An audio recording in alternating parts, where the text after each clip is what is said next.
So one of the first things I like saying is, one, we should just care about one another. And that comes from even the home environment, right, to work and all others. Because having a good sense of attachment has been found to be very, very beneficial. You know, children feeling very well attached to parents, being able to confide and talk about issues that bother them. And, you know, when I talk about suicide, I think about the elderly or grown-up people. But studies have shown that even the age range of 15 to 19 is the third leading cause of death in that age range. You know, so it's something that happens even with the teenage years. And then between 15 and 29, it's the second leading cause. So having a good sense of attachment, being able to communicate these things is important. So if it's with family, that's great. At work, wherever it is, having support system essentially is what is important. Checking on one another, essentially. And I just want to add in to that, that with media also, having being responsible in the way we communicate issues about suicide, you know, being responsible in it. Sometimes, you know, you never know what's going on with another person. And sometimes how the stories are shared, you know, without making it look like a hero kind of thing or over communicating it, so that someone feels like they are a coward because they've not been able to act on these thoughts, you know. So being responsible about it, and then kind of giving our messages about hope more of than about the gloom that's going on around us. Those are basic things we can all do. Then also knowing about these, how to reach out for help. So knowing about these warning signs, if you pick up any of them at all, being confident enough to ask questions, asking people how they are, and, you know, creating safe spaces for one another is important. You know, we are in stressful environments.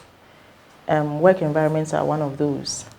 And within those environments, it's important to create a mental health friendly environment where people can talk about these issues that are bothering them. If noticing that someone's performance is dropping, most people are thinking of how to query, you know, how to kind of blame. But then sometimes checking in on what is going on with the person at home, just asking these questions.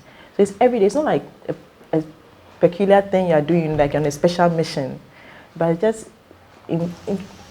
lacing it in with our everyday lives, caring about people. When you notice someone is not their optimum, trying to find out why, and asking with that sense of concern, you know, and then letting people know that whatever they say, they found a safe space. There's confidentiality. Most people are not willing to talk because they feel like once I tell you, my business is all over the place. By giving the assurance that what you say stays between us, and if I have to tell a third party, I would let you know. And when you're doing it, enforce it. You know, sometimes when people come across these things, the thought is to try and plan things behind individuals' backs, and sometimes it can backfire.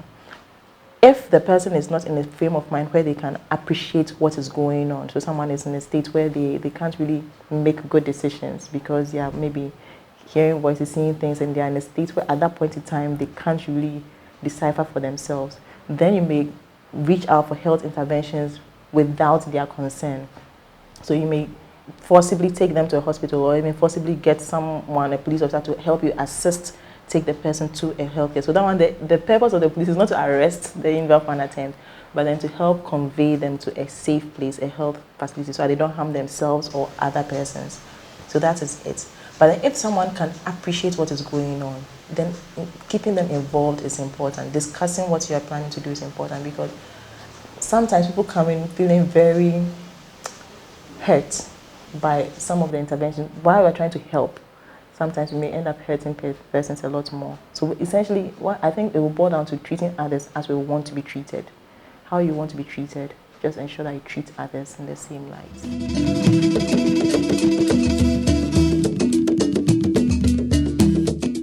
There have been numerous success stories. And as I always say, it comes back to what we are dealing with. So once someone is attempting suicide, we've clearly stated that there might be different causes to it. Yeah. So based on that, you address it.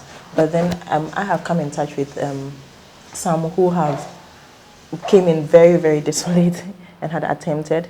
But then with interventions with family, amongst others, we were able to address the main issues that were raised, and then having persons being placed with some work, some with family that they prefer because of where they were not having a proper good environment. So based on the challenges made, once we are able to address them, people do very, very well and they stay connected. Sometimes we even lose some to follow up, unfortunately. But then I just want to say that there are some too that for them it's an ongoing struggle based on the condition they are having or with family. Sometimes it becomes an ongoing struggle, especially with our society too. You know, you have a child who comes in and, or you have someone coming in with an environment that is not too great. Healthcare is not free.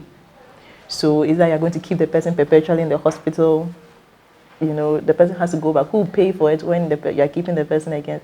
The state is not going to be paying for some of these things. So sometimes we are caught in very tight spots. And that's the reality on the ground. So I think it's up to all of us to help ensure that we get the best for ourselves. I think we are government, you know, so we have to kind of enforce that the right decisions are made. Money is dispersed to the places that really, really need it. And that we put in measures to ensure that it can happen to anyone. Once you're a human being, you have a brain, it can happen to you. So you never think it's the other person. Whatever you do is for us. You never know. It could happen to anyone. So we should live with that mindset and help structure a system that supports all of us in these difficult times.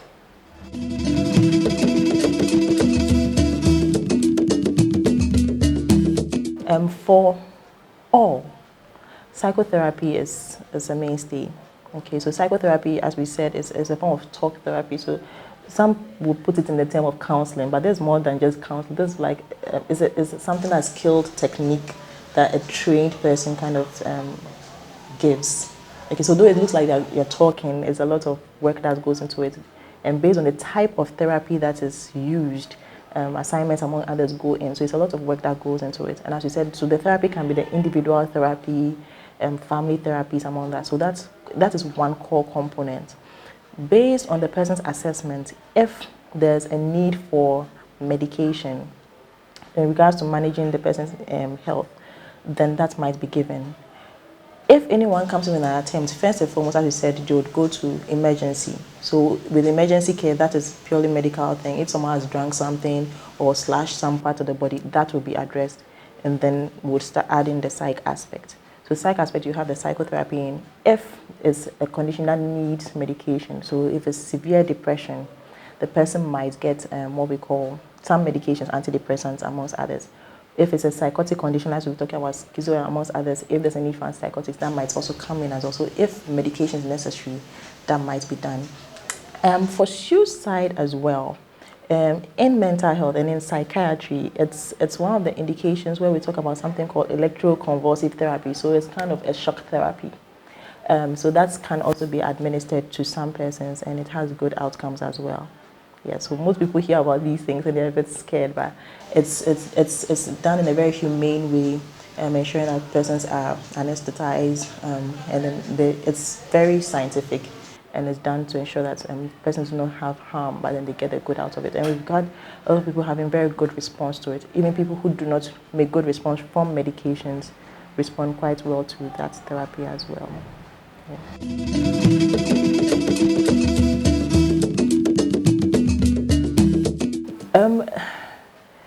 So for me, I want to start off with what we are doing as Panta CSR, that's Panta Corporate Social Responsibility. So the 2019 WHO were looking at suicide. World Mental Health Day, we're looking at suicide. And that year, so our activities were seriously around that whole theme. So going around various corporate organizations, and by the time we are done like around 27 or so institutions, you know, between schools, churches, corporate organizations, talking about suicide, and then also liaising with the media, talking about suicide as well. So we had a lot of people in the mental health fraternity on social media, on our news, on our television stations, amongst others, talking about this, trying to educate about it. So whilst we're doing in person in various institutions, and there's room for a lot of questioning and a lot of answers, it was quite interactive. So those were just stepping stones. And I know colleague institutions as well, across Psychiatry and Kapo, also had done something similar in the light as well. Following that, and we are all under Mental Health Authority, so following that, the talk has been continuing. the talk has been continuing, and these things are still being rolled out. Challenges with funding, amongst others. So we are not able to do it to the scale we would want to. There have been plans to do other things, but then resources were not available and the support wasn't really there. So it becomes a bit difficult.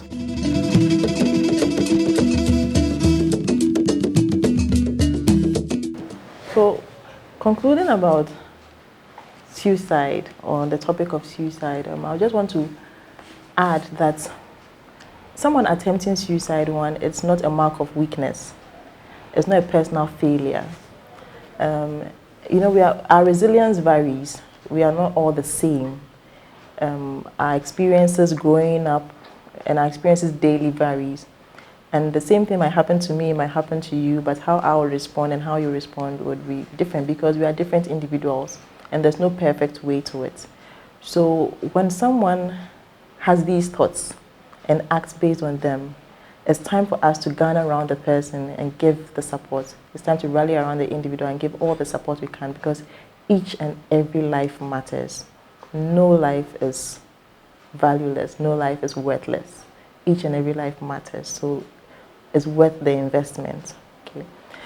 And speaking about this, I just want to add on that stigma does us so much harm and gives us absolutely no benefit.